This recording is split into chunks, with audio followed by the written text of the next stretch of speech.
TGPSC group 2 పరీక్షకు సంబంధించి CSBIS academy online offline course start చేస్తుంది. ఎర్లీగా అంటే నోటిఫికేషన్ రాకముందే స్టార్ట్ చేయడం వల్ల కొంచెం యాడెడ్ అడ్వాంటేజ్ ఉంటుంది కాబట్టి మీరందరూ కూడా ఈ ఫెసిలిటీని పొందొచ్చు. ఇది ఆన్లైన్లో ఉంటుంది, ఆఫ్లైన్లో ఉంటుంది. మన సిఎస్బి గ్రూప్స్ యాప్ డౌన్లోడ్ చేసుకుని ఈ వీడియో కింద ఆ గ్రూప్స్ యాప్ డౌన్లోడ్ ఫెసిలిటీ కూడా ఉంది.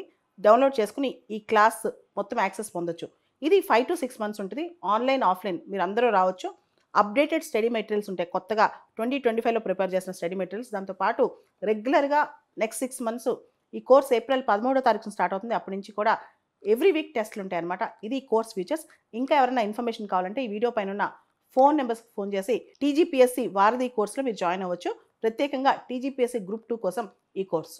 భారతదేశంలోనే ఎస్సీ సబ్ కేటగిరీషన్ సంబంధించి నోటిఫికేషన్ జారీ చేసిన మొట్టమొదటి రాష్ట్రం తెలంగాణ రాష్ట్రం.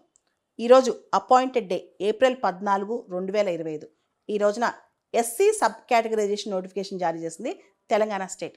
ఆల్రెడీ మనకు ఒక చట్టం ఉంది, scheduled caste rationalisation of reservation act 2025. ఈ చట్టాన్ని బేస్ చేసుకుని మొత్తం ఒక నోటిఫికేషన్ అనమాట. రాష్ట్రంలో ఉన్న ఎస్సీలందరినీ 3 గ్రూప్స్గా 3 గ్రూప్స్గా డివైడ్ చేస్తూ ఒక నోటిఫికేషన్ ఈరోజు జారీ అయింది. మనకు తెలుసు, గత సంవత్సరం ఆగస్టు 1వ తారీఖున సుప్రీంకోర్టు ఒక ల్యాండ్ మార్క్ జడ్జిమెంట్ ఇచ్చింది. రాష్ట్రాలు ఎస్సీ సబ్ కేటగరైజేషన్ చేయొచ్చు అని చెప్పి. అంతేకాదు, సబ్ కేటగరైజేషన్ చేసేటప్పుడు ప్రాపర్ క్వాంటిఫైబుల్ డేటా ఉండాలి, డెమాన్స్ట్రబుల్ డేటా ఉండాలని చెప్పింది. ఒక ఎంపెరికల్ డేటా కలెక్ట్ చేసుకుని ఎస్సీస్ని సబ్ కేటగరైజ్ చేయొచ్చు అని చెప్పింది అనమాట. సో ఎంపెరికల్ డేటా కలెక్ట్ చేస్తూ నిజంగా ఒక కేటగిరీకి రెండో కేటగిరీకి సబ్స్టాన్షియల్ డిఫరెన్స్ ఉందని ప్రూవ్ చేయాలని చెప్పింది. అదేవిధంగా రాష్ట్రాలు ఈ విధంగా సబ్ కేటగరైజేషన్ చేసిన తర్వాత దానిపైన న్యాయ సమీక్ష జ్యుడిషియల్ రివ్యూ ఉంటుందని కూడా సుప్రీంకోర్టు చెప్పిందనమాట.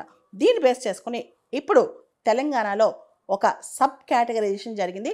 తెలంగాణ దేశంలోనే మొదటి రాష్ట్రమైంది. ఎస్సీ సబ్ కేటగరైజేషన్ సంబంధించి నోటిఫికేషన్ ఇచ్చిన మొదటి రాష్ట్రం తెలంగాణ రాష్ట్రం అయిందనమాట.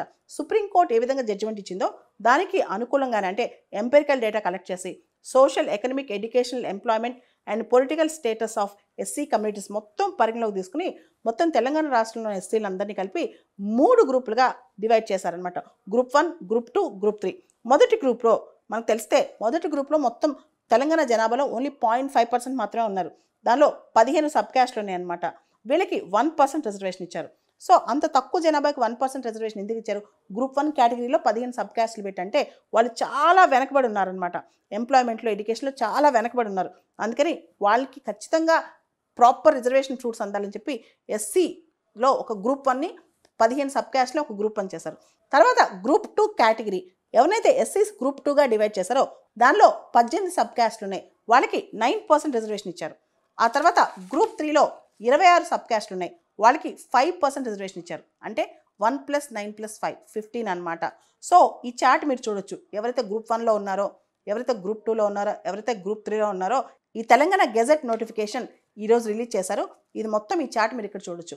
మనకు తెలుసు, తెలంగాణ నుంచి మందకృష్ణ మాదిగ గారు ఈ ఎస్సీ సబ్ కేటగరైజేషన్ కోసం దాదాపు 30 సంవత్సరాల నుంచి పోరాడుతున్నారు. ఆయన ఫలితం ఈరోజు వీళ్ళకి కనిపిస్తోంది.